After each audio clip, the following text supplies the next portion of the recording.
Leluhur Ibel Angin Hitam hancur total. Ye Xuan mencabut pedangnya, menoleh untuk melihat prasasti pedang raksasa, berpikir keras, dan mengabaikan orang lain. Shen Changhai menatap pemuda di bawah prasasti pedang raksasa itu dengan tatapan mata yang rumit. Ia juga terkejut dengan pemandangan ribuan pedang yang berterbangan tadi. Sungguh mengejutkan. Dia sangat yakin bahwa tidak ada seorang pun di dunia ini yang dapat menandingi teknik pedang yang baru saja digunakannya. Ia teringat bahwa Li Xuanfeng pergi ke Bai Yujing untuk meminta bantuannya. Saat itu, Li Xuanfeng memintanya untuk melindungi pemuda itu dalam upayanya mencapai alam dao ilahi. Ketika dia memikirkan hal ini, dia tiba-tiba merasa sedikit malu. Leluhur Ibel Angin Hitam telah meninggal. Jun Wuwei sempat linglung, lalu tersadar dan segera memerintahkan orang-orang untuk mengawal Jun Tianwen keluar dari kuil Gua Es dan kembali ke kapal terbang. Ye Xuan menatap prasasti pedang raksasa itu dan tiba-tiba mendapat ide senior Kunpeng, mengapa kita tidak memindahkan kuil ini? Ini adalah roh pedang yang ditinggalkan oleh Kaisar Ilahi Qing Qiao. Bagaimana kalau memberikannya kepadamu sebagai kenang-kenangan? Kaisar Binatang Kunpeng menunjukkan ekspresi di wajahnya yang berkata, aku telah melihatmu. Dia berkata, kamu jelas ingin menggunakan kekuatan pedang Qing Qiao untuk menembus kultivasimu. Aku hanya bertanya padamu, apakah kamu mau? Ye Xuan tidak repot-repot berbicara terlalu banyak dengannya dan langsung menekankan masalahnya. Ya, Kaisar Kunpeng sangat tegas dan tidak ragu sedikit pun. Ye Xuan tersenyum diam-diam, kamu adalah contoh tipikal seseorang yang mengatakan satu hal tetapi melakukan hal lain, benar kan? Adapun cara memindahkan seluruh kuil Gua Es memang menjadi masalah yang sulit, tetapi masih bisa dilakukan. Ye Xuan menggunakan jimat giok untuk mengirimkan pesan, meminta para tetua dari Departemen Formasi Akademi Kunpeng untuk mengendalikan dunia kecil kota Void untuk terbang, bersiap untuk memindahkan seluruh kuil Gua Es langsung ke dunia kecil kota Void. Metode ini sungguh sempurna. Ye Xuan tidak dapat menahan diri untuk tidak mengacungkan jempol atas ide tiba-tiba itu. Setelah itu, Ye Xuan mengumpulkan semua senjata para ibel surgawi, mengangkat tangannya dan menembakkan bola api ilahi hitam, melelehkan semua senjata berbentuk aneh ini menjadi pedang.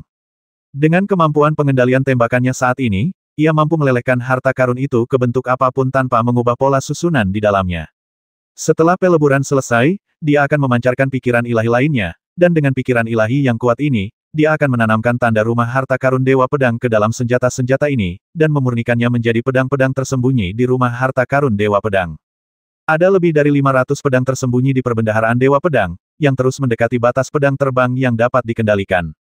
Setelah Ye Xuan selesai memurnikan pedang tersembunyi, dia berjalan keluar dari kuil Gua Es, tiba di dataran bersalju, mendongak dan menghirup udara segar. Di langit, lebih dari 1000 perahu lampu mengambang melayang di bawah awan dan tidak pergi. Ketika Ye Xuan mendongak, dia melihat beberapa sinar cahaya terbang ke bawah. Itu adalah Jun Wuwei dan beberapa kasim kerajaan. Jun Wuwei mendarat di hadapan Ye Xuan, menundukkan tangannya dan memberi hormat, lalu berkata Jenderal Ye, bolehkah saya berbicara sebentar dengan Anda? Pinjam 1. Ye Xuan segera melambaikan tangannya dan berkata dengan tegas, bagaimana mungkin aku memiliki benda seperti itu? Bukan saja aku tidak memilikinya, tetapi aku bahkan belum pernah melihatnya. Jun Wuwei memasang ekspresi aneh di wajahnya, tetapi dia melanjutkan, ada sesuatu yang ingin saya bicarakan dengan Jenderal Ye. Saya harap Jenderal Ye mau mendengarkan saran saya. Jika ada yang ingin kau katakan, katakan dengan cepat. Jika semua orang melakukan foreplay sebelum berbicara seperti yang kau lakukan, berapa banyak waktu yang akan terbuang? Ye Xuan berkata dengan tidak sabar. Jun Wuwei ragu-ragu sejenak sebelum berkata, begitulah adanya. Yang Mulia sudah tahu tentang masalah teratai abadi jiwa es, dan juga telah mengeluarkan perintah lisan bahwa saya harus mendapatkan teratai abadi jiwa es. Selain itu, jika teratai abadi jiwa es digunakan untuk mengobati luka pangeran keempat, dia tidak hanya bisa pulih dari lukanya, tetapi dia juga bisa membuat kemajuan lebih lanjut dalam kultivasinya.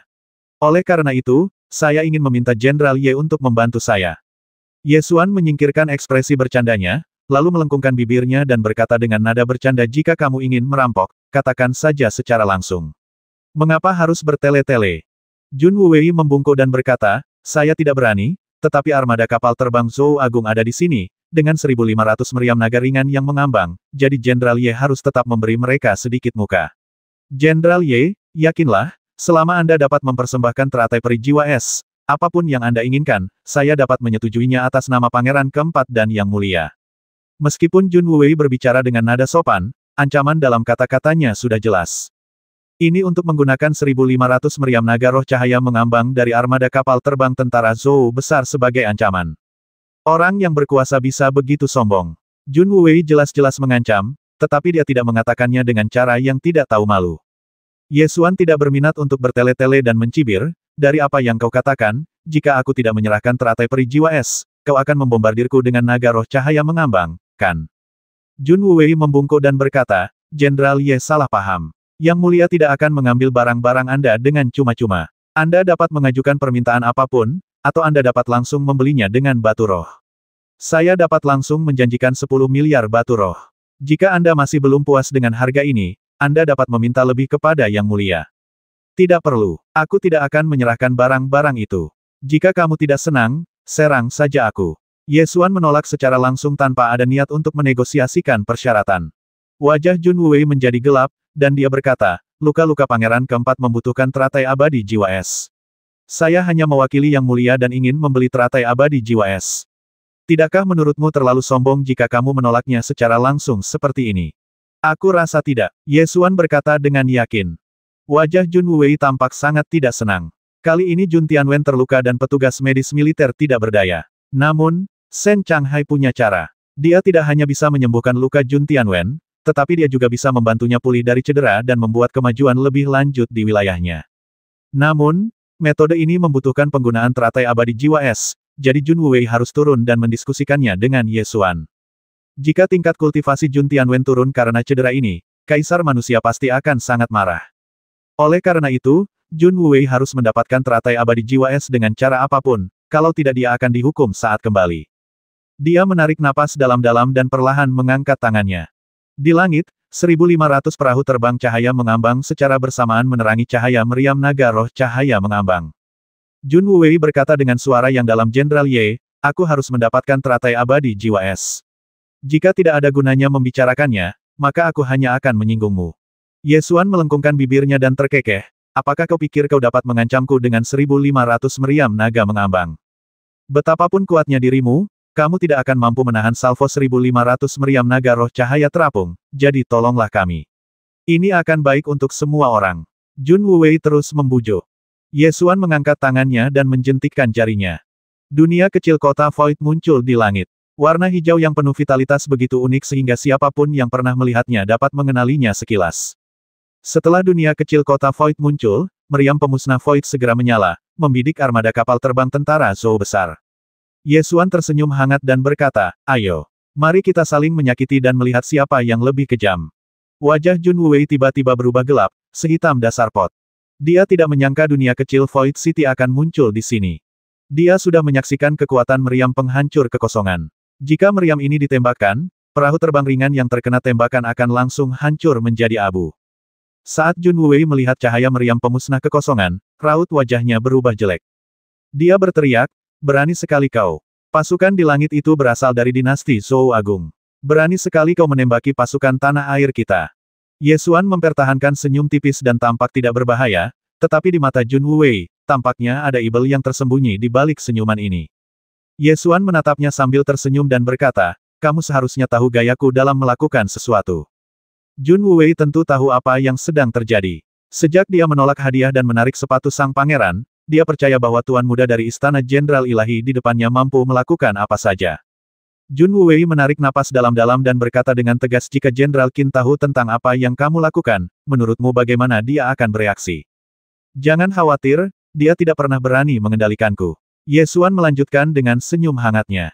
Tidakkah kau tahu bahwa melancarkan serangan terhadap pasukan Zhou Agung adalah pengkhianatan? Kata Jun Wei dengan tegas. Ye Xuan tidak menunggunya menyelesaikan kata pengkhianatan dan mengangkat tangannya untuk menyela. Saya menyarankan Anda untuk tidak mengucapkan dua kata itu, jika tidak, itu akan menimbulkan konsekuensi apapun, dan saya tidak dapat menjaminnya. Selain itu, ada satu hal yang perlu Anda pahami terlebih dahulu. Kota Void adalah dunia luar Akademi Kunpeng saya. Sekte Tanah Suci tidak pernah memiliki kewajiban untuk melayani kekuatan kekaisaran. Jadi singkirkan wajah arogan Anda dan kembalilah untuk memberitahu Tuan Anda, jika Anda memiliki kemampuan, datanglah dan rampok, jika Anda tidak memiliki kemampuan, kembalilah dan susui. Jun Wei tahu bahwa tidak mungkin mencapai tujuan hari ini, jadi dia hanya bisa berbalik dan terbang kembali ke perahu terbang cahaya terapung. Titik. Di kapal induk armada kapal terbang Zhou besar, Jun Tianwen duduk di singgasana dengan ekspresi muram. Dia telah meminum pil pelindung jantung Tianling sebelumnya, jadi meskipun lukanya serius, nyawanya tidak dalam bahaya. Dia mendengus dan bertanya, apa yang dikatakannya? Jun Wuwei tidak berani mengulangi kata-kata Ye Xuan secara langsung, tetapi menjawab yang mulia, Ye Xuan menolak untuk menjual teratai abadi jiwa es. Oleh karena itu, Yang Mulia harus segera kembali ke ibu kota kekaisaran untuk berobat. Ibu kota kekaisaran Chaohua penuh dengan orang-orang yang kuat, dan ada banyak sekali obat-obatan spiritual di perbendaharaan nasional, yang pasti akan memungkinkan Yang Mulia untuk pulih dari luka-lukanya. Jun Tianwen membanting sandaran tangan singgasana dan berteriak dengan marah, serang kota Mangshu segera. Aku ingin menjadi orang pertama dalam sejarah yang menyerang Kaisar Ibel Langit. Jun Wuwei terkejut dan merasa bahwa keputusan ini agak berisiko. Kota Mangshu adalah kota militer terakhir sebelum kota Raja Ibel, dan juga satu-satunya cara untuk menyerang kota Raja Ibel. Oleh karena itu, siapapun yang dapat merebut kota Piton akan dapat menghadapi Kaisar Ibel Surgawi secara langsung. Tidak peduli siapapun orangnya, selama dia dapat merebut kota Raja Ibel, dia akan menjadi orang pertama dalam sejarah. Pada zaman dahulu kala, banyak sekali orang-orang kuat yang meninggalkan nama mereka di sungai waktu yang panjang, namun tidak ada seorang pun yang pernah mampu benar-benar menerobos kota Raja Ibel dari klan Ibel Langit. Jun Tianwen kehilangan muka di kuil Gua Es dan bersumpah untuk mengambilnya kembali di kota Piton Head. Namun, perintah ini agak berisiko. Kota Mangshu adalah garis pertahanan terakhir sebelum kota Raja Ibel, dan klan Ibel Surgawi pasti akan menjaganya dengan ketat. Jun Wuwei berkata dengan cemas, Yang Mulia, ini terlalu berisiko, mari kita lihat jangka panjangnya. Ini perintah militer. Siapapun yang berani melanggar akan langsung dieksekusi. Teriak Jun Tianwen sambil menggertakkan giginya. Jun Wuwei tidak berani membujuknya lagi dan hanya bisa memberikan perintah agar Shen Qianshan mengerahkan pasukan dan bersiap menyerang kota Mangshu. Setelah menerima perintah, Shen Qianshan menarik Jun Wuwei dan meminta untuk bertemu Jun Tianwen, tetapi ditolak. Hari berikutnya, pasukan Zhou Agung di Padang Salju segera mengerahkan pasukannya, melintasi Padang Salju, dan menyerang kota Mangshu secara langsung. Kota Mangshu adalah penghalang terakhir sebelum kota Kaisar Ibel. Kaisar Ibel di Tian memerintahkan 9 suku Ibel Surgawi untuk mempertahankannya sampai mati, dan mengerahkan semua Ibel Surgawi yang dapat direkrut. 3 juta Ibel Surgawi tingkat rendah yang direkrut sementara diperintahkan untuk mempertahankan kota Mangshu sampai mati. Jumlah prajurit elit di pasukan pertahanan kota Mangshu sangat sedikit, hanya 300.000, tetapi klan Setan Langit secara alami diberkahi dengan kekuatan tempur yang tinggi. Bahkan Setan Langit tingkat rendah yang direkrut sementara masih dapat mengeluarkan kekuatan tempur yang kuat ketika jumlahnya mencapai 3 juta. Kaisar Ibel di Tian juga memerintahkan 1 juta pasukan Ibel Surgawi yang ditempatkan di Gunung Dewa Ibel untuk kembali mendukung kota Mangshou. Lebih dari separuh pasukan ini adalah pasukan elit. Jika 1 juta tentara Ibel Surgawi ini dapat kembali mendukung kota Mangshu, maka akan ada 4 juta pasukan di kota Mangshu. Ini adalah angka yang sangat mengerikan, yang telah menguras seluruh kekuatan nasional negara kuno Tianyao. Pasukan Ibel Langit yang berada di Gunung Dewa Ibel tidak memiliki pemimpin setelah kematian Raja Ibel Gigi Hitam. Setelah menerima perintah dari Kaisar Ibel di Tian, Serigala Ibel Langit yang mengambil alih sebagai komandan segera memimpin pasukannya untuk bersiap kembali menyelamatkan kota kepala ular piton.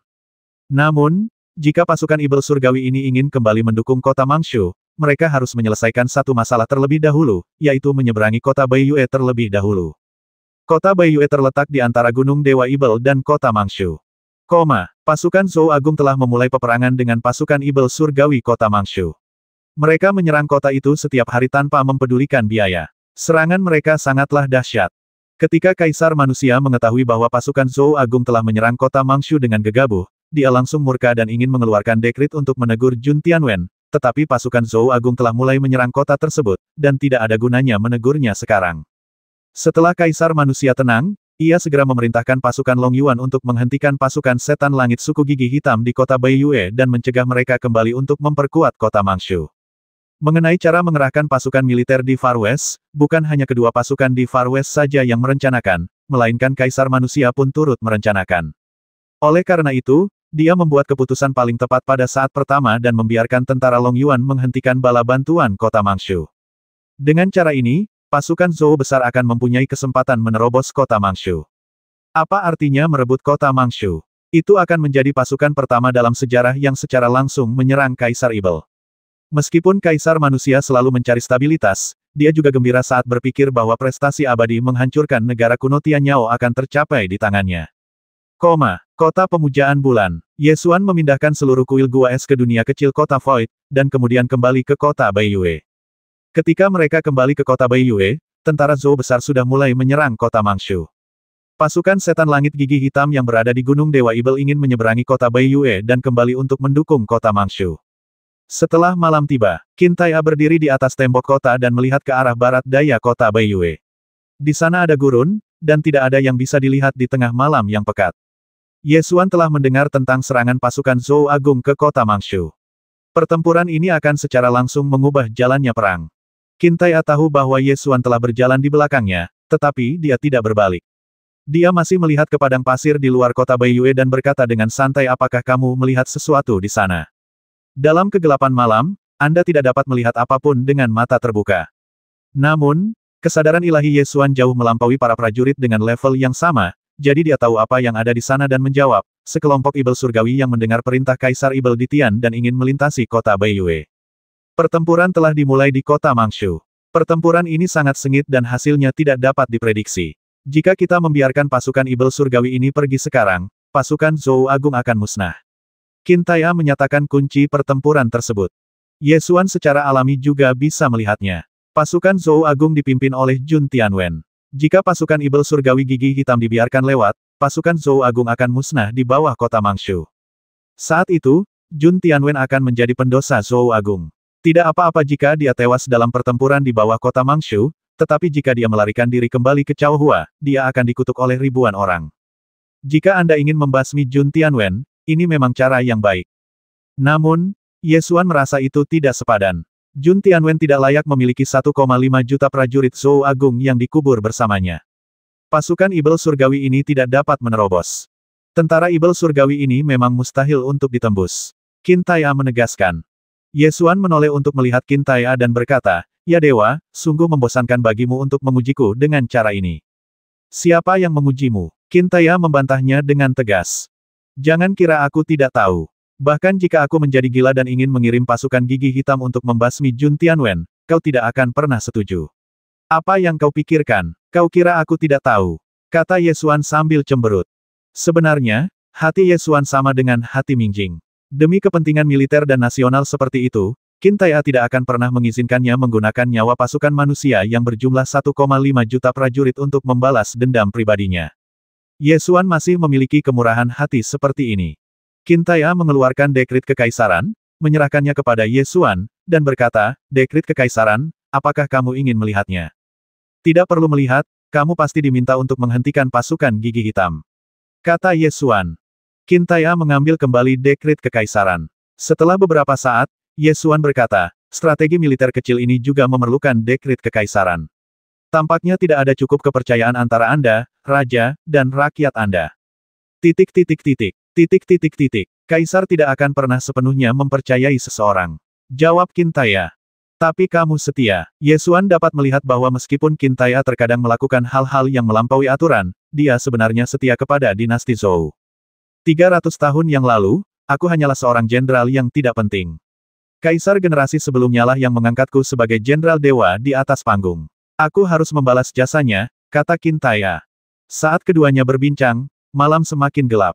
Pasukan setan langit dari suku gigi hitam mulai melintasi gurun, bersiap melewati ngarai 30 mil di sebelah barat kota Baiyue untuk bergegas menyelamatkan kota Mangshu. Tepat setelah pasukan Ibel surgawi memasuki ngarai, pasukan Long Yuan yang telah bersembunyi di ngarai, segera melancarkan serangan, mengejutkan pasukan Ibel surgawi, dan langsung menguasai situasi pertempuran serta memulai pembantaian. Suara pertarungan dan raungan bergema di seluruh hutan belantara. Qin Tai'er dan Ye Xuan masih mengobrol dan tertawa di atas kota Baiyue.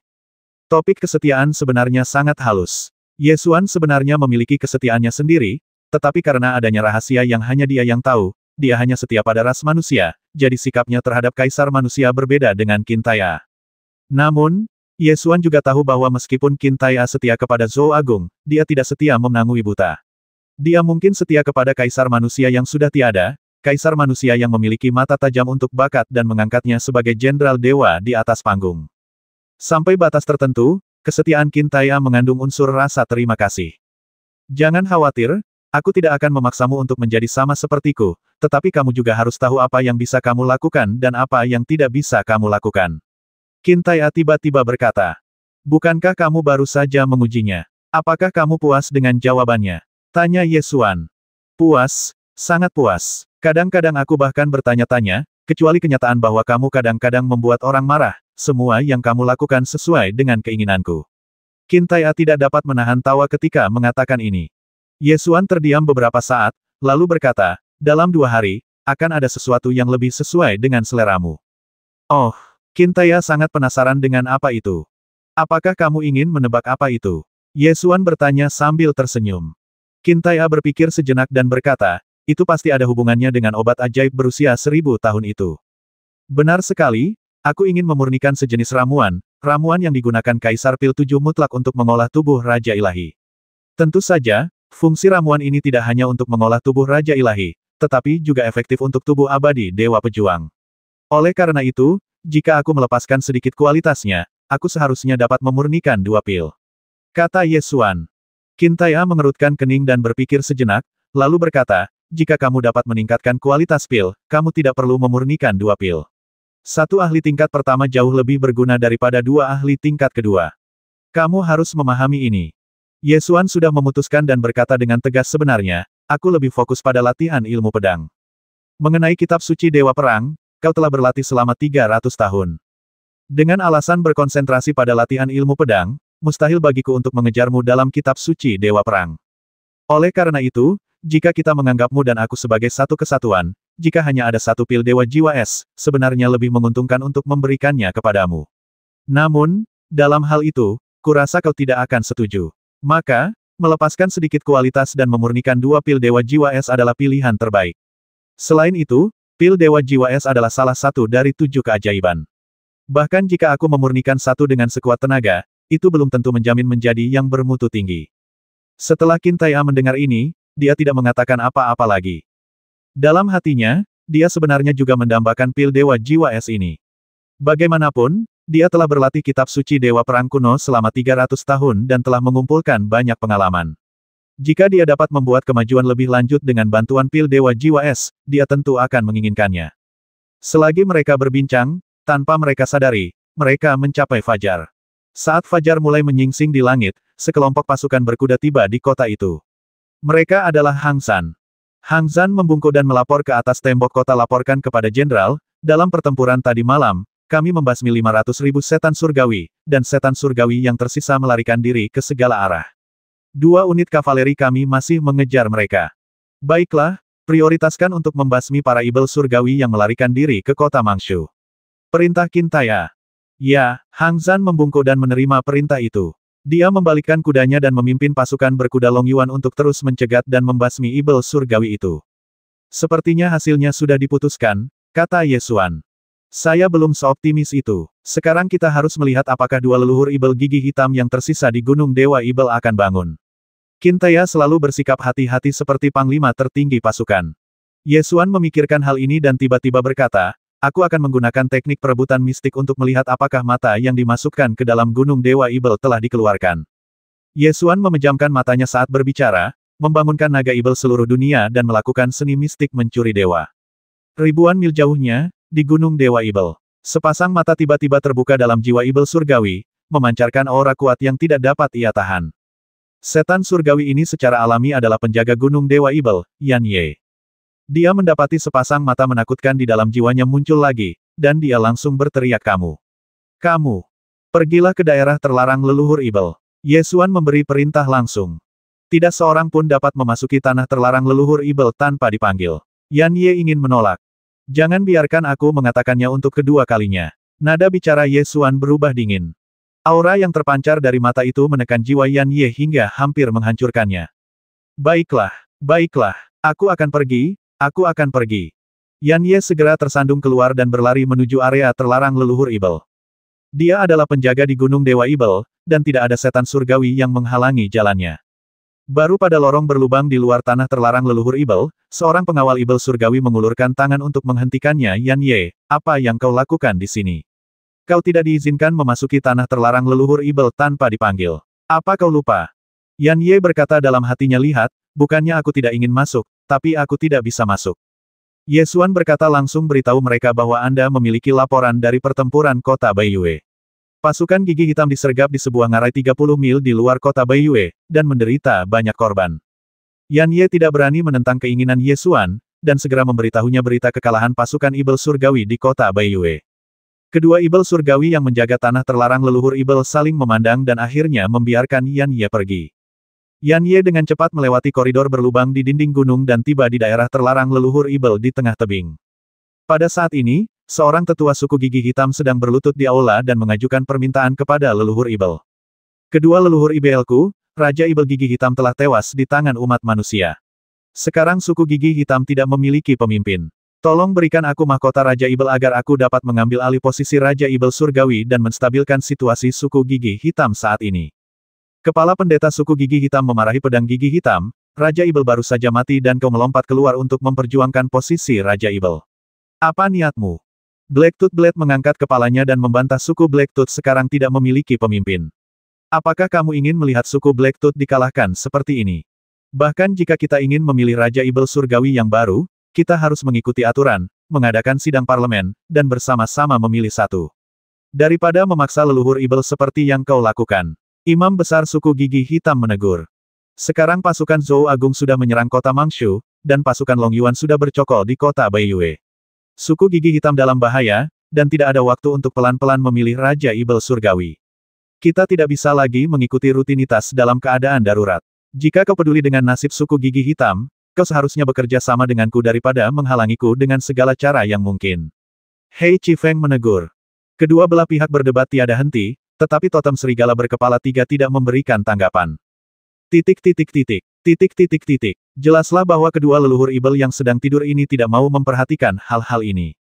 Yesuan sangat puas saat melihat suku gigi hitam mulai berebut kekuasaan.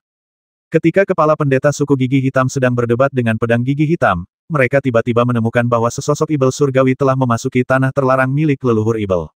Kepala pendeta suku gigi hitam berbalik dan berteriak, "Siapa? Siapa yang membiarkanmu masuk?" Yan Ye cepat-cepat berkata, "Saya punya laporan pertempuran dari kota Baiyue untuk dilaporkan." Blacktooth Blade berdiri, berbalik dan berkata dengan tajam, "Laporan pertempuran harus dikirim ke balai pertemuan suku, bukan ke sini." Yan Ye sangat takut, kedua tangannya yang tersembunyi di balik punggungnya terus gemetar, dan dia berkata cepat, "Suku gigi hitam sekarang tidak memiliki pemimpin, saya hanya bisa melaporkan laporan pertempuran kepada Anda." Hei Chifeng sangat puas saat mendengarnya. Dia langsung tersenyum dan berkata, "Bagus sekali. Laporkan laporan pertempuran." "Ya, pasukan kita disergap oleh pasukan Long Yuan di sebuah ngarai 30 mil sebelah barat kota Baiyue, dan menderita banyak korban." Yan Ye melaporkan laporan pertempuran tersebut. Hei Chifeng segera berbalik dan menatap tajam ke arah pendeta kepala suku gigi hitam, sambil berteriak, "Kau lihat itu. Suku gigi hitam tidak memiliki Raja Ibel Surgawi, jadi pasukannya hanya bisa mematuhi perintah Kaisar Ibel Surgawi dan memaksa masuk melewati kota Baiyue untuk mendukung kota Mangshu. Inilah hasilnya. Apa kau masih berpikir suku gigi hitam tidak membutuhkan Raja Ibel Surgawi?" Kepala pendeta suku gigi hitam memiliki ekspresi yang sangat tidak senang di wajahnya. Dia tentu tahu bahwa suku gigi hitam membutuhkan Raja Ibel Surgawi, tetapi dia hanya ingin memilih Raja Ibel Surgawi sesuai dengan aturan lama. Namun, Hei Chifeng tidak mau mengikuti aturan lama, karena menurut hukum klan Setan Langit, hanya Raja Ibel kecil itulah yang memenuhi syarat untuk menggantikan Raja Setan Langit. Jika dia terpilih berdasarkan aturan lama, dia tidak akan memenuhi syarat untuk menjadi Raja Ibel Surgawi. Imam kepala suku gigi hitam berteriak dengan marah, pedang gigi hitam, "Kau hanya ingin merebut kekuasaan." Hei Chifeng segera berbalik dan berlutut di depan totem serigala berkepala tiga, sambil berteriak sedih, "Leluhur Ibel Bulan Hitam, Hei Chifeng adalah cucu generasi ke-373 Anda, dan memiliki darah bangsawan yang sama dengan Anda. Raja Ibel Gigi Hitam ambisius tetapi tidak kompeten, yang telah menyebabkan suku gigi hitam jatuh ke dalam situasi saat ini. Jika tidak ada orang kuat yang berdiri untuk menstabilkan situasi yang akan terbalik, suku gigi hitam akan berada dalam bahaya kehancuran. Tolong berikan mahkota Raja Ibel kepada leluhur Ibel. Hei Chifeng akan melakukan yang terbaik untuk memenuhi kepercayaan leluhur Ibel." Yesuan menyaksikan penampilan tetua gigi hitam dan tidak bisa menahan keinginan untuk bertepuk tangan. Orang ini adalah aktor yang hebat, dia benar-benar jenius dalam hal drama. Rupanya, seorang perampas kekuasaan yang tidak bisa bertindak bukanlah raja yang baik. Terjadi keheningan cukup lama di belakang totem serigala berkepala tiga itu, dan akhirnya sebuah suara terdengar. "Kalian orang-orang tidak berguna itu begitu sibuk merebut kekuasaan sampai-sampai kalian tidak menyadari ada tikus yang memasuki wilayah terlarang." Setelah kata-kata itu diucapkan, imam besar suku gigi hitam dan pedang gigi hitam keduanya tertegun dan segera berbalik untuk melihat. Dahi, Yan Ye dicekik di leher oleh suatu kekuatan tak terlihat dan terangkat ke udara, sambil mengeluarkan erangan menyakitkan dari tenggorokannya. Pada saat yang sama, di lautan kesadaran Yan Ye, bulan purnama hitam muncul di langit, menatap mata Ye Xuan. Sepertinya dia sudah ditemukan. Ye Xuan sama sekali tidak gugup. Ketahuan hanya berarti kehilangan bidak catur, dan bidak catur ini telah memainkan peran terbesarnya. Seharusnya kau sudah menyadarinya terakhir kali, tapi sayangnya aku tidur terlalu lama dan tidak mau menggunakan akal sehatku, jadi kau bisa mengetahui berita tentang obat ajaib berusia 1000 tahun itu. Kau secara tidak langsung menyebabkan kematian Hei Feng. Sebuah suara terdengar dari bulan purnama hitam. Karena kamu sudah tidur, tidurlah dengan nyenyak. Jika kamu bersikeras bangun dan mencari kematian, itu salahmu sendiri. Kamu tidak bisa menyalahkan orang lain, kata Ye Xuan bercanda. Kau sombong sekali, bocah dari ras manusia. Ucap bulan sabit hitam dengan nada dingin. Kau tidak bisa membuatku takut atau membasmiku. Aku telah membasmi leluhur ibel angin hitam, jadi aku tidak bisa menahan diri untuk bersikap sombong. Ye Xuan mengobrol dengan leluhur ibel bulan hitam dengan sangat tenang. Di daerah terlarang leluhur ibel. Ketika Hei Qifeng melihat Yan Ye diangkat ke udara oleh kekuatan tak kasat mata leluhur ibel, dia sama sekali tidak meragukan keputusan leluhur ibel. Dia menggertakkan giginya dan berkata dengan marah, jadi itu kamu pengkhianat klan ibel surgawi. Meskipun dia marah, dia tidak membasmi Yan Ye karena leluhur ibel telah mengambil tindakan dan dia tidak berani melampaui wewenangnya dan hanya bisa menonton. Imam besar suku gigi hitam segera bereaksi dan berkata dengan wajah muram, terakhir kali Raja Ibel Gigi Hitam memberi penghormatan kepada leluhur Ibel, kau juga hadir. Kau dikirim oleh umat manusia untuk mengumpulkan informasi. Tidak seorang pun menjawab pertanyaannya. Di lautan kesadaran Yan Ye, Ye Xuan membuka matanya dengan seni mistik dan menatap bulan purnama hitam di langit. Bulan hitam berteriak dengan marah, semut, apakah kamu tidak takut aku akan bangun dan membasmimu? Aku telah membasmi leluhur ibel angin hitam, apa kau bersedia membasmi beberapa lagi? Bangunlah, aku akan menunggumu di kota Baiyue, sampai jumpa di sana. Ye Xuan terkekeh. Tunggu saja, semut, aku akan membasmimu. Suara marah terdengar dari bulan purnama hitam, lalu bulan purnama hitam itu membesar dengan cepat, memenuhi seluruh lautan kesadaran. Energi yang kuat terkumpul dan akhirnya meledak tiba-tiba, menghancurkan seluruh lautan kesadaran. Penglihatan Ye Xuan yang membentang ribuan mil tiba-tiba berubah gelap, dan akhirnya dia tidak bisa melihat apapun.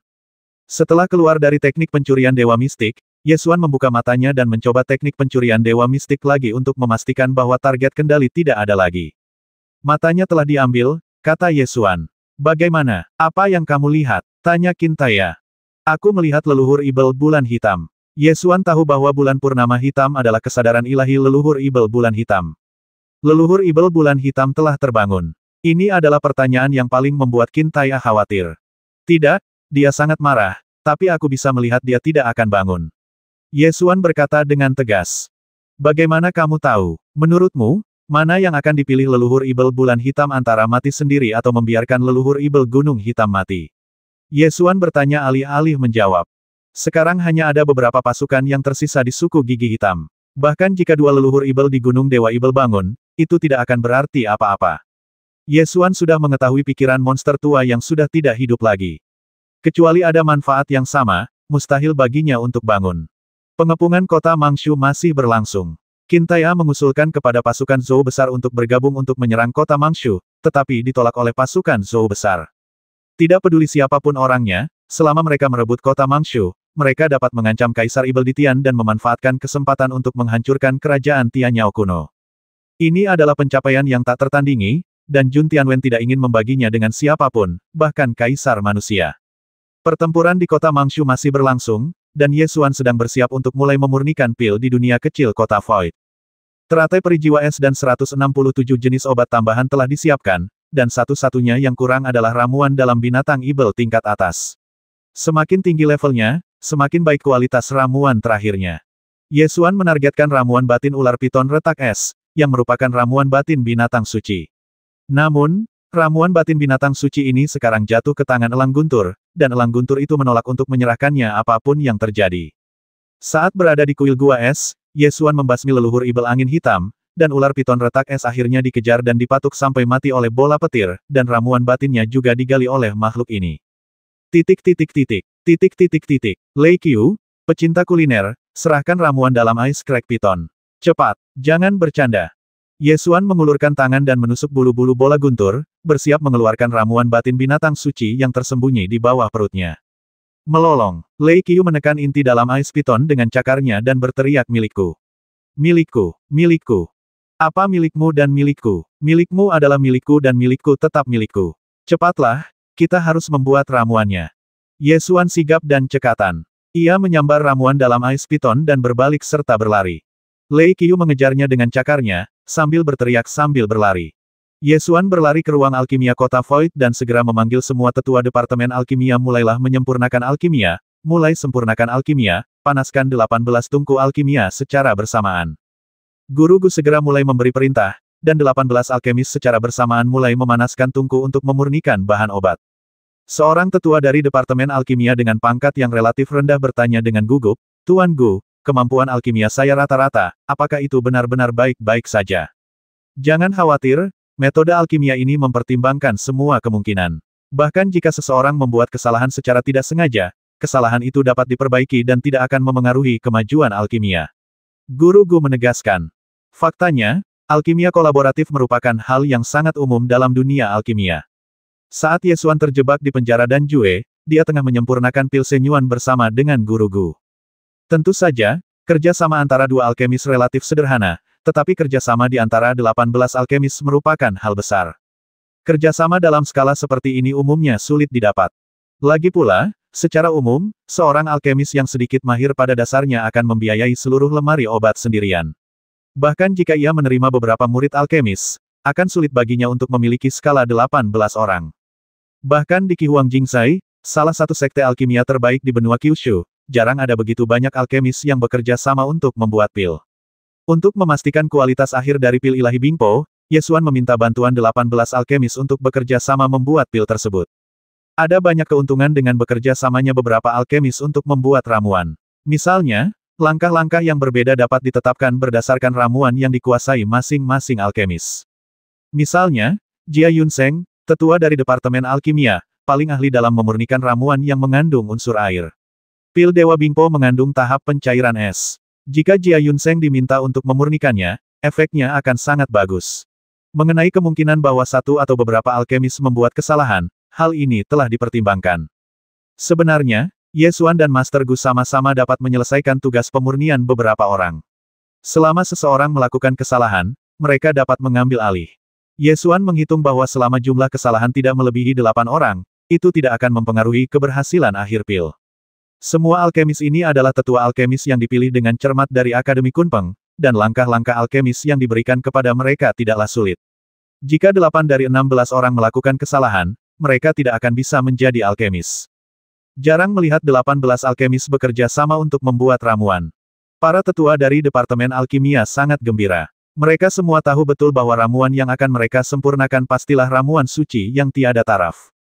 Terlebih lagi, mampu bekerja sama dengan makhluk tingkat dan Seng adalah pengalaman langka seumur hidup bagi mereka.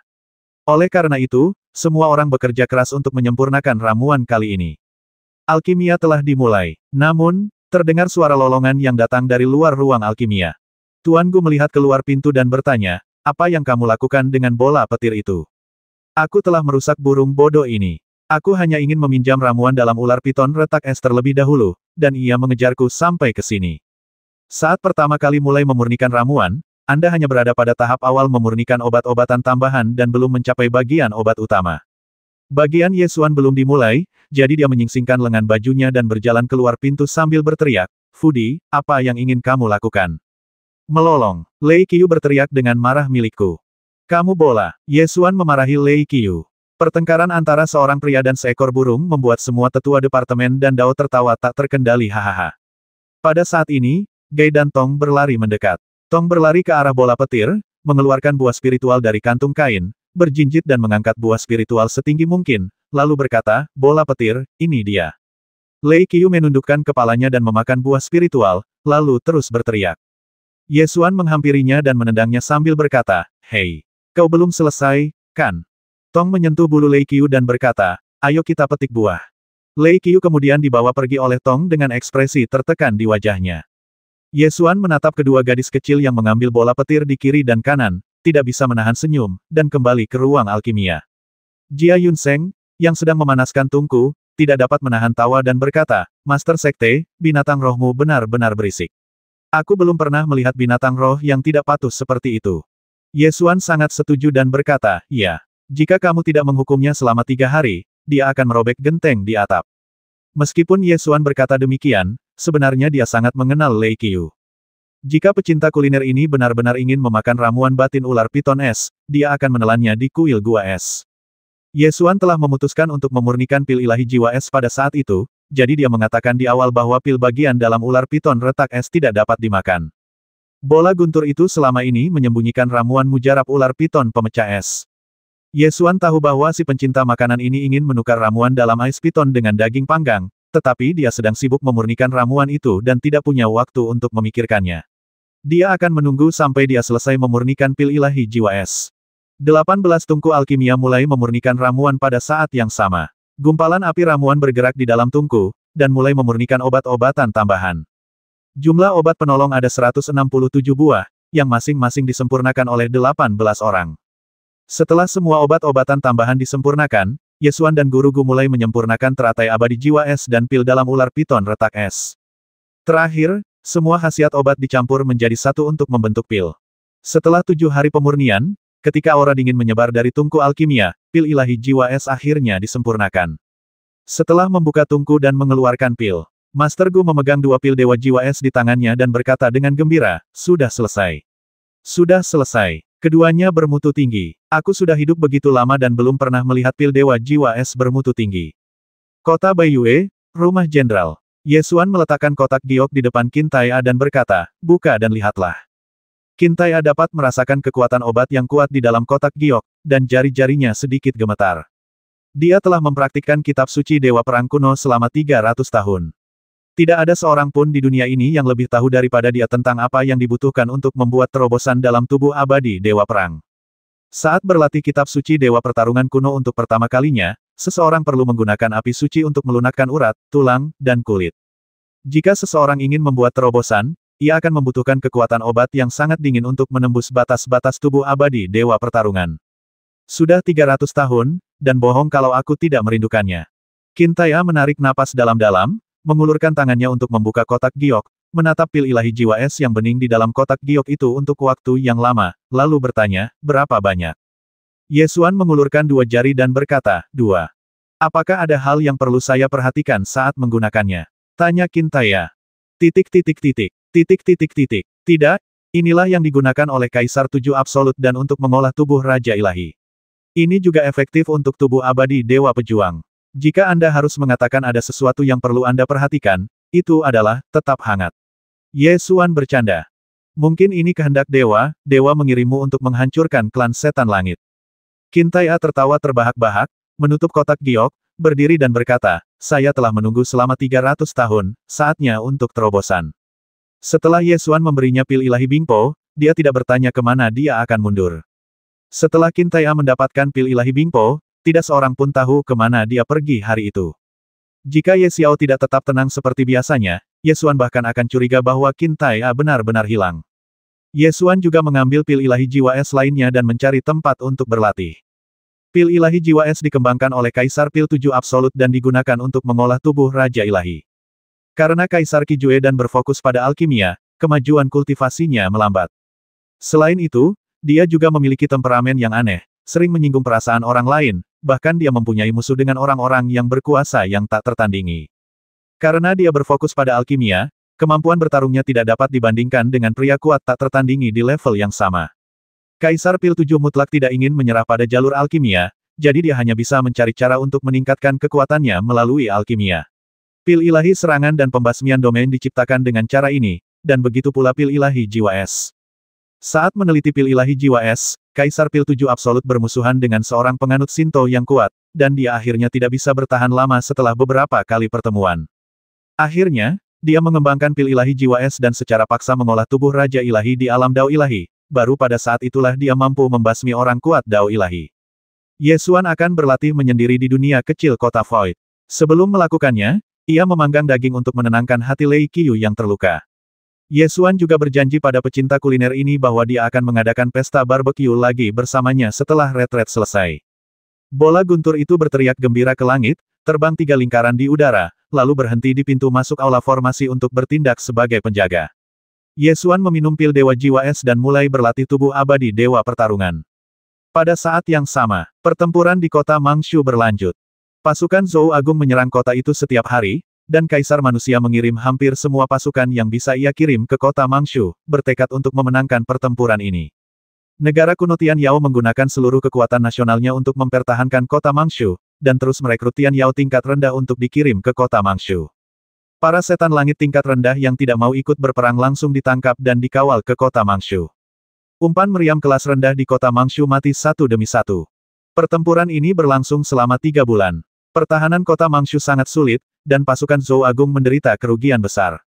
Dinasti Zhou besar sebenarnya sudah kaya, tetapi batu-batu spiritual yang dikonsumsi dalam satu perang saja sudah melebihi pajak dinasti Zhou besar selama 10 tahun.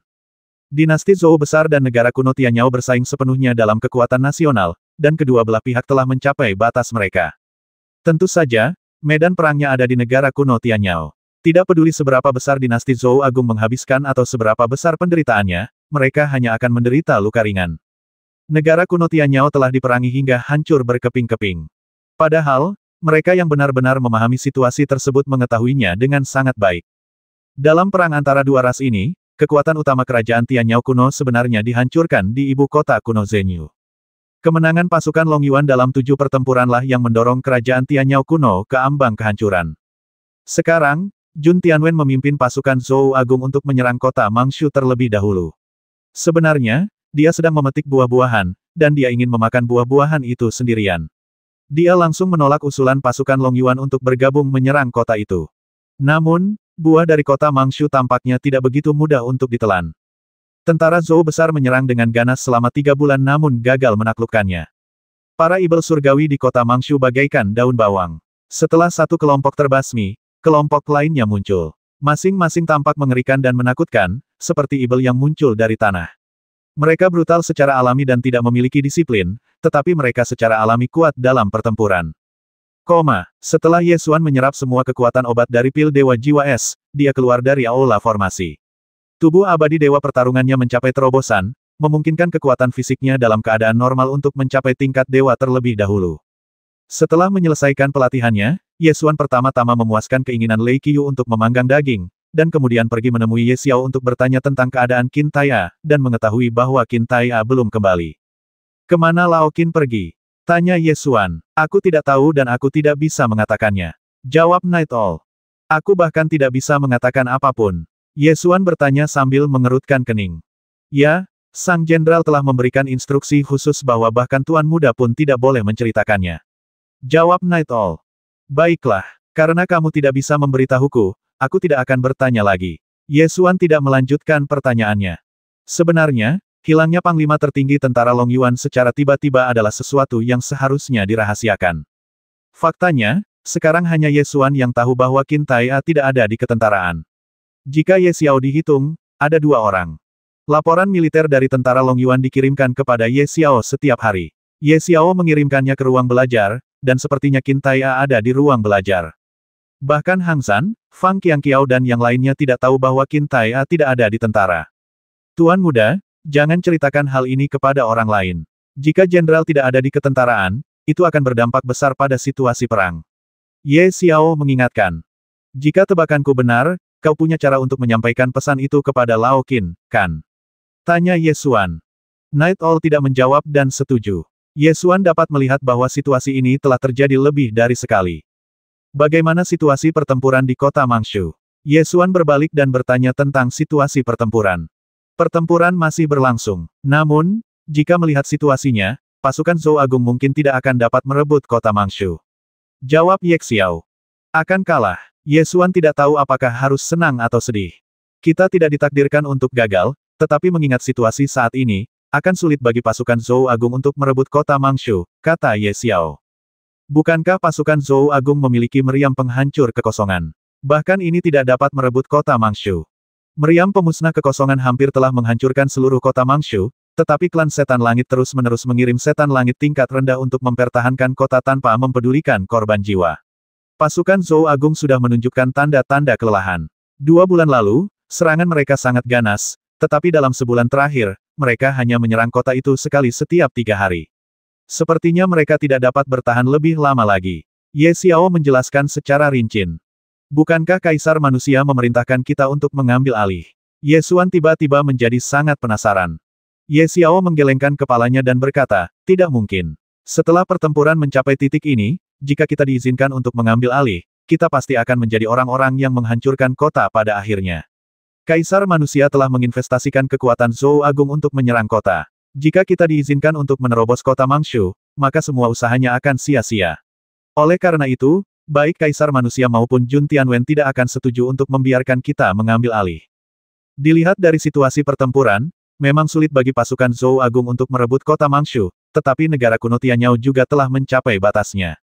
Oleh karena itu, jika dilihat dari gambaran yang lebih besar, pasukan Zhou Agung tidak dapat dianggap kalah, bahkan dapat dikatakan memperoleh keuntungan strategis. Jika perang berlanjut, negara kuno Tianyao tidak akan mempunyai kesempatan untuk pulih. Provinsi Beiyue dan Provinsi Donglu di Zhou Agung yang kaya dapat menyediakan pasokan perlengkapan perang yang stabil. Oleh karena itu, meskipun pasukan Zhou Agung tidak dapat merebut kota Mangshu, mereka masih memiliki sesuatu untuk dibanggakan dalam situasi perang dan dapat mengklaim bahwa mereka telah menghancurkan kekuatan nasional kerajaan Tianyao kuno. Tentu saja, ini adalah taktik yang merugikan musuh hingga 1000 kali lipat dan merugikan Anda sendiri hingga 800 kali lipat. Sulit untuk mengatakan bagaimana cara mengevaluasinya. Setelah pertempuran kota Mangshu berlangsung selama 3 bulan, Kaisar Ibel Ditian akhirnya tidak dapat bertahan lagi dan mengirimkan surat untuk mengundang Kaisar Manusia untuk berunding. Terlalu banyak kota kerajaan Tianyao kuno yang jatuh. 4 dari 9 suku Tianyao dikalahkan dan sisanya setengah mati. Pangeran Kuilong bahkan mendirikan sebuah negara di kota Yanyao. Yang membuat Kaisar Ibel Ditian semakin ketakutan adalah tentara Long Yuan belum mengambil tindakan apapun sampai sekarang. Kaisar Ibel Ditian khawatir jika dia tidak bernegosiasi sekarang, dia tidak akan memiliki kesempatan saat pasukan Long Yuan mengambil tindakan. Oleh karena itu, Kaisar Ibel Ditian langsung menyerahkan surat, meminta perundingan damai dengan Kaisar Manusia. Raja Negeri Tianyao kuno berinisiatif mengusulkan perundingan damai. Hal ini belum pernah terjadi sebelumnya. Kejadian ini saja sudah cukup untuk tercatat dalam sejarah dan menjadi legenda abadi dalam sungai waktu yang panjang. Berita bahwa Kaisar Ibel Ditian menyerahkan surat undangan kepada Kaisar Manusia untuk berunding segera sampai ke tentara Long Yuan.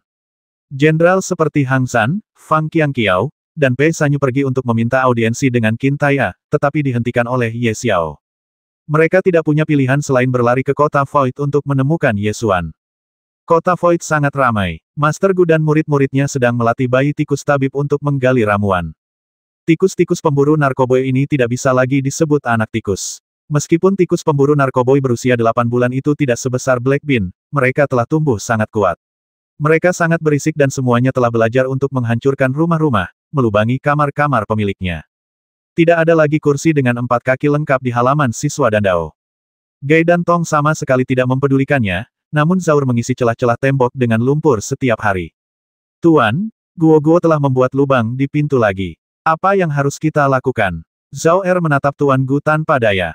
Guru Gu menghiburnya, jangan khawatir. Tikus obat nakal di usia ini. Gigi mereka tumbuh cepat dan mereka ingin menggigit apapun yang mereka lihat.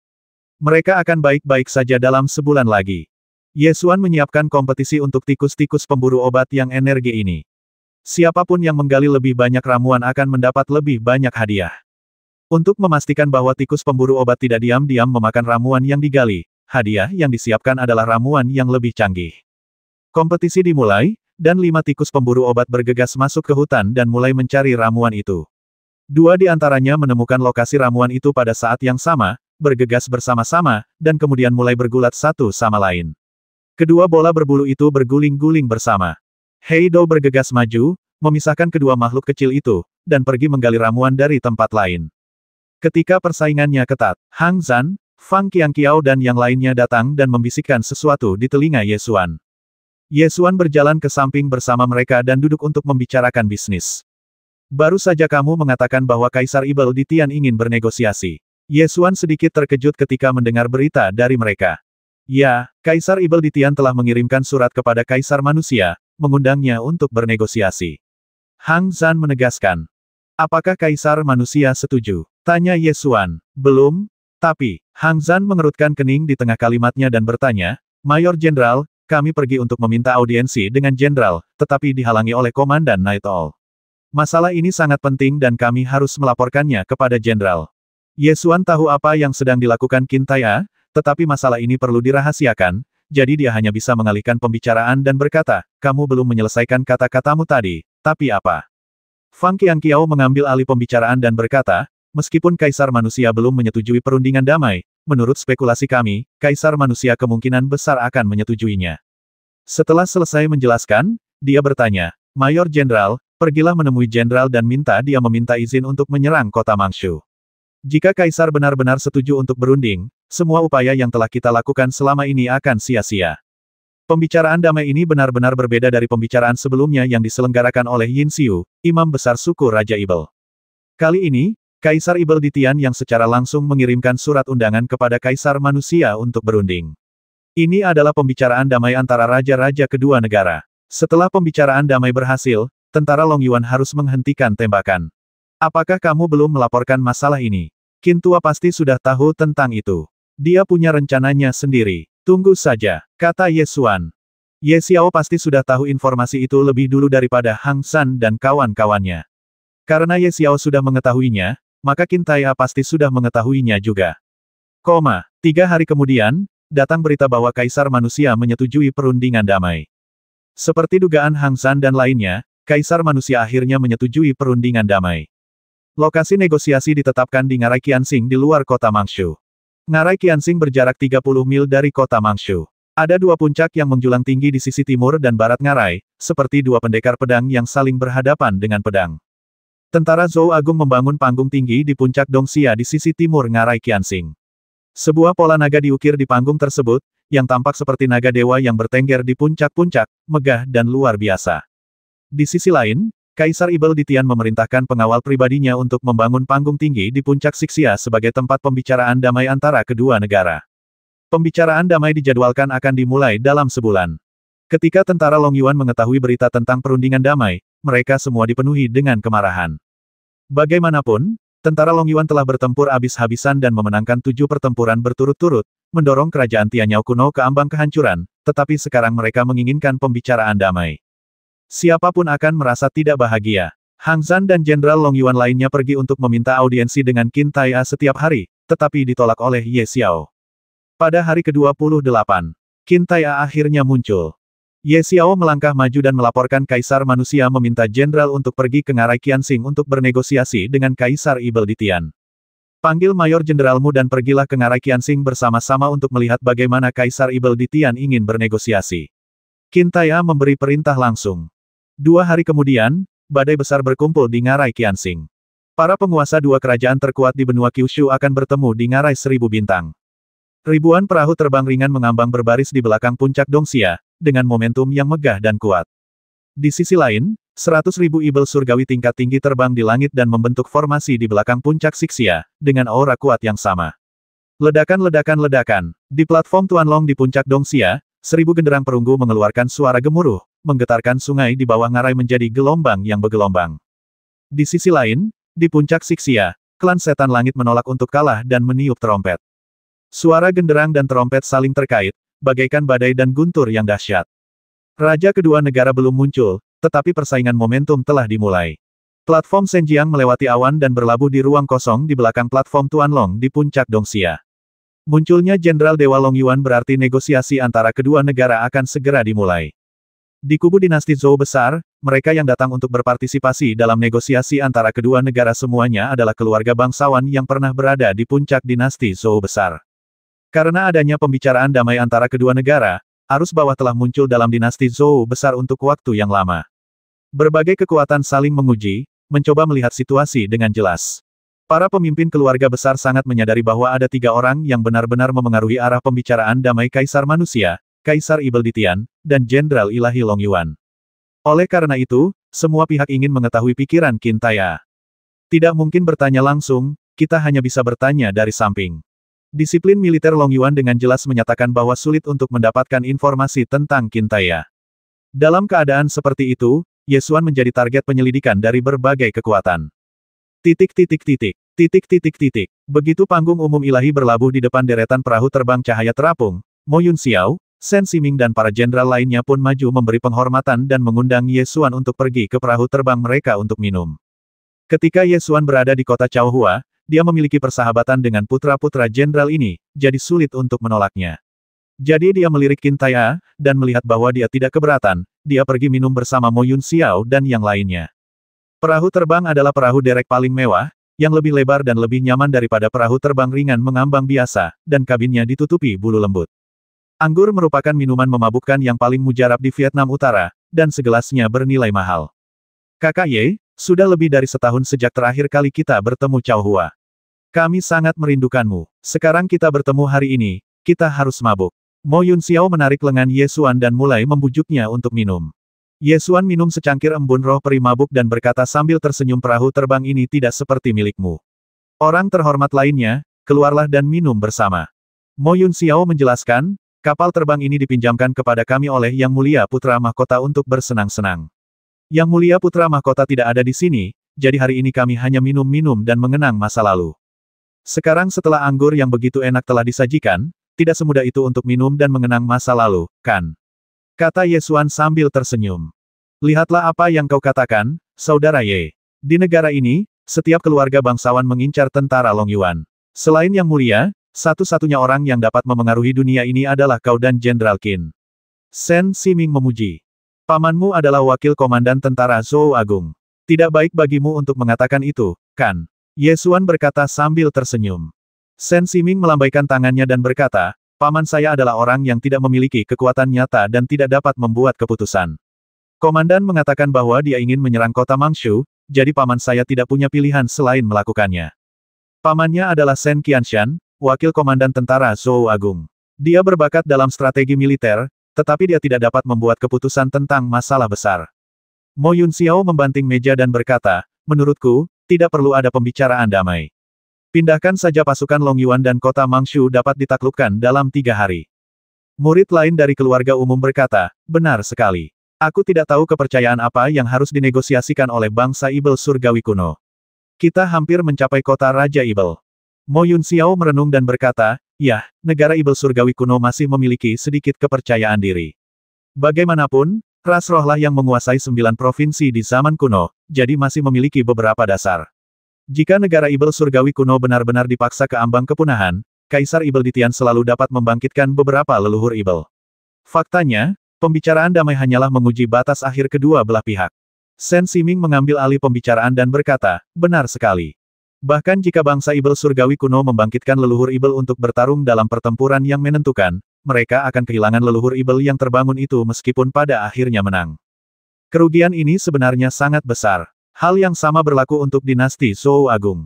Begitu mereka benar-benar menerobos kota kepala ular dan mendekati kota Raja Ibel untuk bertarung melawan leluhur Ibel dari klan Ibel surgawi, mereka pasti akan menderita kerugian. Sekarang tergantung pada apakah manfaat dari pembicaraan damai itu cukup bagi kedua belah pihak untuk menghentikan pertempuran.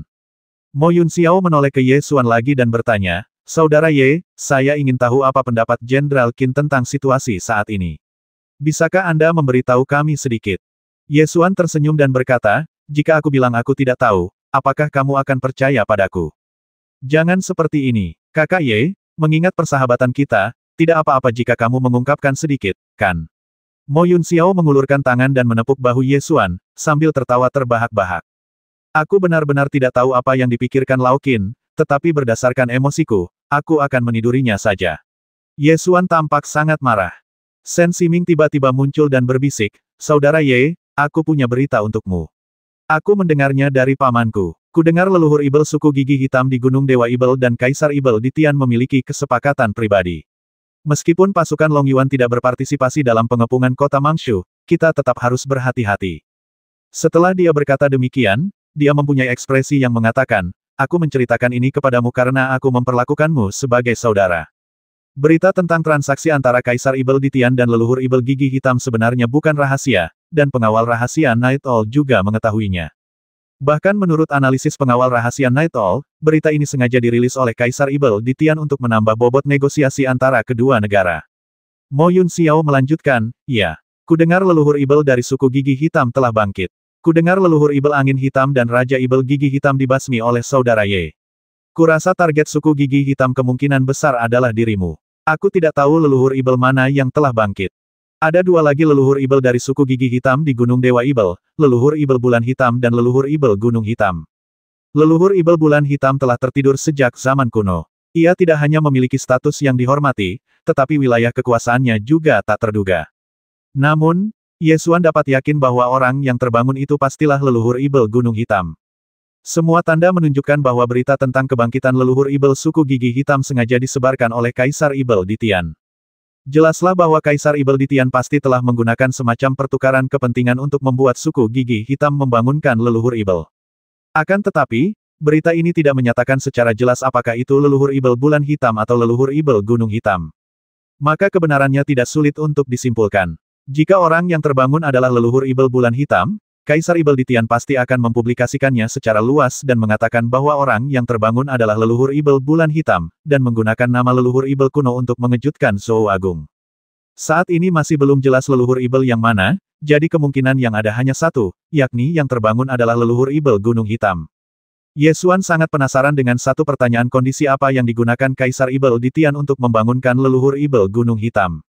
Kudengar dia berjanji kepada leluhur Ibel Gunung Hitam bahwa setelah masalah ini selesai, dia akan diizinkan memasuki aula pahlawan klan Ibel Surgawi dan menjadi pelayan heroik Kaisar Ibel Abadi.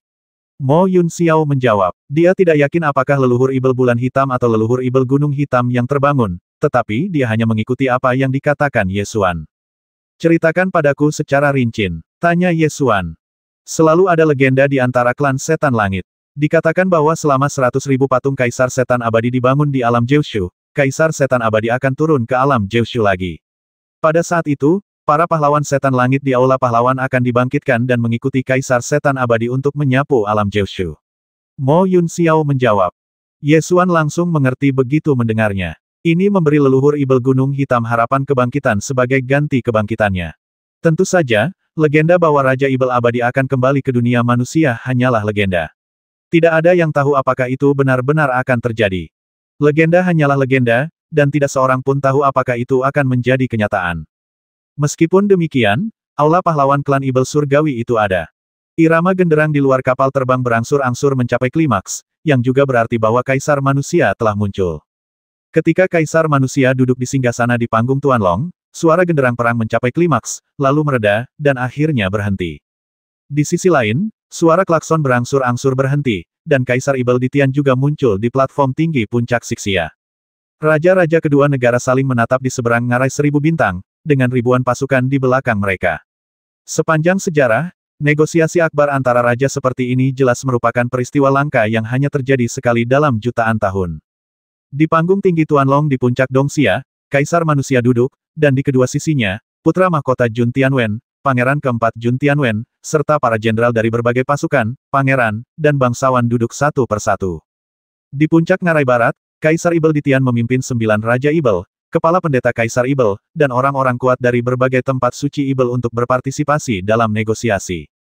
Di antara banyak Raja Ibel Surgawi dan bangsawan Ibel Surgawi, ada satu Ibel Surgawi yang sangat istimewa. Setan Surgawi ini penampilannya sangat menakutkan, kurus dan dingin, seperti mumi yang merangkak keluar dari neraka. Orang yang belum pernah melihat Ibel Surgawi semacam ini mungkin tidak dapat mengenalinya, tetapi Yesuan mengenalinya sekilas. Ini adalah leluhur Ibel umur panjang yang baru saja terbangun. Jika informasinya benar, setan surgawi mirip mumi ini seharusnya adalah leluhur setan gunung hitam dari suku gigi hitam. Fakta bahwa Blacktooth Blade duduk di sebelahnya juga membuktikan hal ini. Berkat kebangkitan leluhur Ibel Gunung Hitam, status suku gigi hitam meningkat ke tingkat yang sangat tinggi. Meski hanya sementara, leluhur Ibel Gunung Hitam kini duduk di sebelah Kaisar Ibel di Tian. Hampir sejajar dengannya. Setelah menatap leluhur Ibel Gunung Hitam sejenak, Yesuan mengalihkan pandangannya ke Kaisar Ibel di Tian. Kaisar Ibel di Tian mengenakan jubah Kaisar Ibel dan memiliki tubuh yang kuat. Mungkin keberuntungan dari negara Tianyao kuno yang memberinya keagungan seorang raja dalam setiap gerakannya. Saat raja kedua negara bertemu, mereka tidak langsung memulai urusan, tetapi malah saling berteriak untuk menguji suasana. Kaisar Ibel di Tian berkata dengan keras, Kaisar manusia, aku ingin memperkenalkanmu kepada seorang pria kuat dari klanku. Sembari berbicara, dia menunjuk ke sampingnya dan berkata, nenek moyang Ibel Gunung Hitam dari klan kita menindas era 7.000 tahun yang lalu. Leluhur Ibel Gunung Hitam adalah kartu truf yang telah diungkapkan negara Ibel Surgawi kuno dalam pembicaraan damai ini, dan Kaisar Ibel Ditian langsung melepaskannya. Kaisar tidak bisa menunjukkan kelemahannya, jadi dia segera menoleh dan melihat ke sampingnya. Melihat dua kursi kosong di sebelah kanannya, dia segera berteriak, "Seseorang, kemarilah. Apa yang sedang kamu lakukan? Cepat pergi dan undang Menteri Qin dan Jenderal Ye." Pada saat ini, Kasim Istana mengundang Qin Tai'a dari panggung Jenderal Dewa. Qin Tai'a duduk di sebelah Kaisar Manusia. Statusnya sama persis dengan leluhur Ibel Gunung Hitam, dan mereka hampir setara. Kaisar bertanya lagi, "Di mana Jenderal Ye?" Mayor Jenderal Ye sedang minum bersama Tuan Muda Mo dan Tuan Muda Sen. Kasim Istana membungkuk dan menjawab, "Cepat pergi dan undang dia. Bagaimana mungkin ada kejadian seperti ini tanpa Mayor Jenderal Ye? Cepat pergi dan undang dia," desak Kaisar Manusia. Kasim Istana bergegas ke perahu bangau untuk mengundang Ye Xuan. Mo Yun Xiao, Sen Siming dan putra jenderal lainnya tentu saja tidak berani menghentikannya dan berdiri untuk mengantar Ye Xuan pergi. Ye Xuan datang ke peron Tuan Long dan melihat ada kursi di sebelah Qin Tai'a, jadi dia langsung duduk. Duduk seperti ini, kursinya hampir sama dengan kursi putra mahkota Jun Tianyi, dan lebih tinggi dari kursi Jun Tianwen. Tentu saja, dengan kehadiran Kaisar, tidak seorang pun berani merasa tidak nyaman tentang masalah ini. Kaisar Manusia berkata kepada Kaisar Ibel Ditian sambil tertawa keras, "Kaisar Ibel, aku juga ingin memperkenalkan kepadamu Qin Tai'a, Jenderal Dewa Jurang Naga dari Zhou Agung. Dan Ye Xuan, Mayor Jenderal Pasukan Jurang Naga. Kudengar leluhur Ibel Angin Hitam dikalahkan oleh pedang Mayor Jenderal Ye. Aku ingin tahu apakah leluhur Ibel Gunung Hitam lebih kuat daripada leluhur Ibel Angin Hitam." Begitu kata-kata itu diucapkan, para setan surgawi yang hadir tiba-tiba menjadi geram.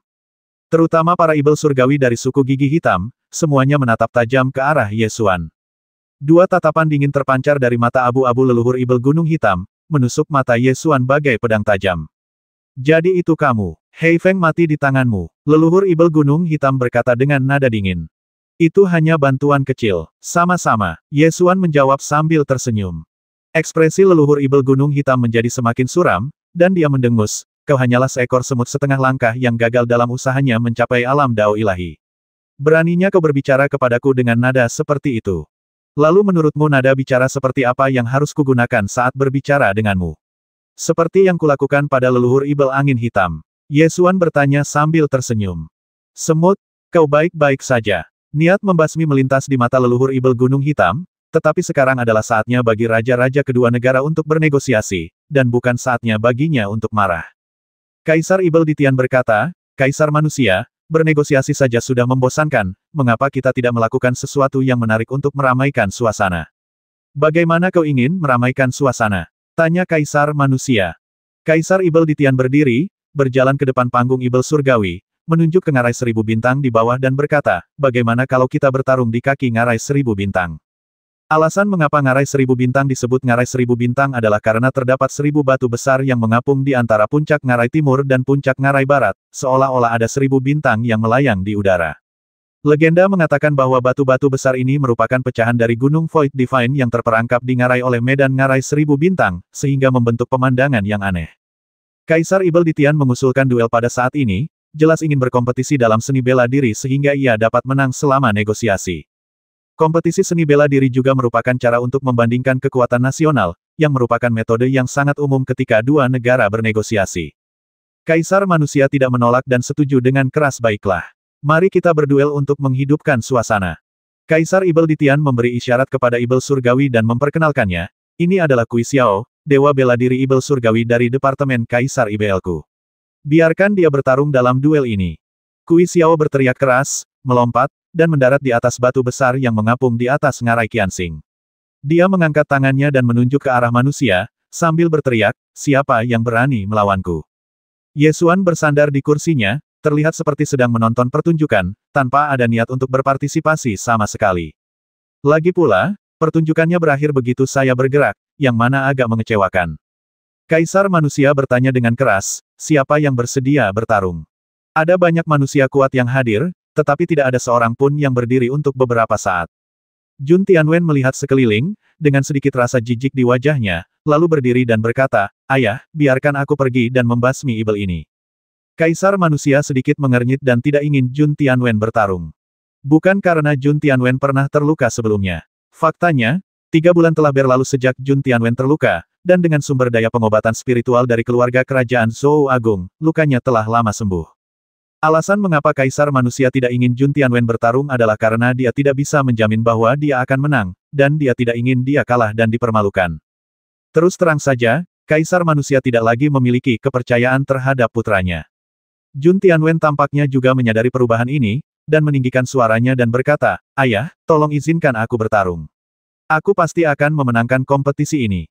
Melihat dia terus bertanya, Kaisar tidak punya pilihan selain menyetujuinya. Baiklah. Silakan. Di ngarai Qianxing, Jun Tianwen ingin menunjukkan kewibawaannya di hadapan Kaisar Manusia dan para bangsawan Zhou Agung, maka ia mengeluarkan kekuatan terkuatnya dan membasmi Kui Xiao dengan satu serangan telapak tangan. Ia melolong ke langit, mengembuskan udara keruh yang telah terpendam lama, dan berteriak lantang, "Siapa lagi?"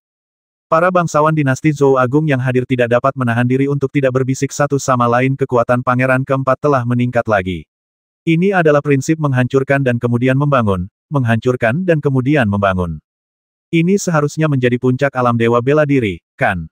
Lebih dari itu, aku khawatir dia tidak jauh dari mencapai alam dao ilahi. Menurut berita dari istana, embrio reinkarnasi pangeran keempat diperkirakan akan masuk ke alam ilahi. Alam ilahi dan alam di bawah alam ilahi adalah dua dunia yang sama sekali berbeda. Begitu Anda melangkah ke alam ilahi, tidak seorang pun dapat menggoyahkan posisi Anda sebagai seniman bela diri nomor 1 di dunia. Tidak ada satu lagi. Seorang tuan muda dari istana Adipati Dazhou memberi isyarat dengan matanya kepada Ye Xuan yang duduk di barisan depan. Saat Jun Tianwen berlatih di Sekte Tianjian, dia dikenal sebagai seniman bela diri nomor 1 di dinasti Zhou besar. Akan tetapi, karena kekalahan beruntunnya dalam duel dengan Ye Xuan, pernyataan ini lambat laun mulai jarang disebutkan. Sekarang, Jun Tianwen memiliki harapan untuk memasuki alam dewa dengan bantuan embrio reinkarnasi, dan segalanya akan benar-benar berbeda. Kalah dalam suatu kompetisi hanya sementara. Siapa yang akan tertawa terakhir pada akhirnya masih tergantung pada kultivasi Anda. Selama Anda menjadi penganut Shinto yang kuat, semua yang ada di masa lalu hanya akan menjadi awan yang berlalu dan tidak layak untuk disebutkan. Ya, dengan adanya Mayor Jenderal Tentara Long Yuan di sini, Jun Tianwen tidak akan mampu mempertahankan posisinya sebagai seniman bela diri nomor 1 di dunia, bukan? Seseorang melanjutkan. Markis Xiaoqizi muda dari Markuisat Sengweiwu mengerutkan bibirnya dan mencibir, "Kau tidak tahu apa-apa. Si sampah Ye Xuan itu telah gagal dalam usahanya untuk mencapai alam dao ilahi, dan tidak ada kemungkinan baginya untuk memasuki alam dao ilahi. Selama pangeran keempat dapat memasuki alam dao ilahi, Ye Xuan bahkan tidak akan memenuhi syarat untuk disebut dalam satu nafas dengan pangeran keempat." Benarkah begitu? Kau benar-benar tidak mengerti apa-apa. Aku mendengar dari para tetua di keluarga bahwa mencapai alam dao ilahi adalah hal yang sangat mendebarkan. Hanya ada satu kesempatan untuk membuka pintu hukum. Kegagalan dalam upaya itu berarti tidak akan ada kesempatan kedua. Seorang tuan muda dari keluarga Zheng di kota Tianyong menjelaskan. Mengapa tidak ada kesempatan kedua? Beberapa orang masih belum mengerti. Karena membuka pintu hukum membutuhkan kekuatan yang jauh lebih kuat dari alam dewa bela diri, maka pintu hukum hanya dapat dibuka dengan bantuan fenomena aneh langit dan bumi yang disebabkan oleh benturan alam dao ilahi. Dan fenomena aneh langit dan bumi yang menghantam alam dao ilahi tidak akan muncul untuk kedua kalinya. Oleh karena itu, hanya ada satu kesempatan untuk membuka pintu hukum. Jika Anda melewatkannya, Anda melewatkannya. Tidak seorang pun dapat mengubah nasib Anda. Jika Anda melewatkan kesempatan untuk membuka pintu hukum, Anda akan menjadi orang yang tidak berguna, tetapi Anda dapat dianggap sebagai orang yang tidak berguna dengan kekuatan tempur yang sangat kuat. Begitu ya, apakah ini berarti Ye Xuan akan terjebak di alam dao ilahi setengah langkah selamanya? Biar ku beritahu, faktanya, tidak ada alam seperti setengah langkah menuju jalan ilahi. Setengah langkah menuju jalan ilahi sebenarnya berarti bahwa orang ini adalah orang yang tidak berguna yang gagal mencapai alam jalan ilahi. Menurut pernyataan ini, jika Jun Tianwen benar-benar memasuki alam dao ilahi, bukankah itu berarti dia akan melampaui Ye Xuan pada gilirannya? Memang benar demikian. Namun, siapa yang dapat menjamin keberhasilan dalam tugas berbahaya seperti menyerang alam ilahi? Mungkin orang lain memang tidak mampu melakukannya, tetapi kamu harus berpikir dengan hati-hati. Dengan seluruh Zhou Agung sebagai pendukung, Jun Tianwen hanya perlu kembali ke ibu kota kekaisaran untuk menerobos. Tidak seorang pun akan dapat menghentikannya. Ditambah dengan latar belakang keluarga kerajaan Zhou Agung, akan sulit baginya untuk tidak berhasil. Itu benar, Jun Tianwen memenangkan pertarungan dengan sekali jalan. Kaisar manusia sangat puas dan tertawa terbahak-bahak, Kaisar Ibel Ditian, putraku telah memenangkan kemenangan kecil. Apakah menurutmu kita harus berhenti di sini, atau? Kaisar Ibel Ditian mendengus dingin dan menatap leluhur Ibel Gunung Hitam di sampingnya, dan leluhur Ibel Gunung Hitam menatap bilah gigi hitam di sampingnya.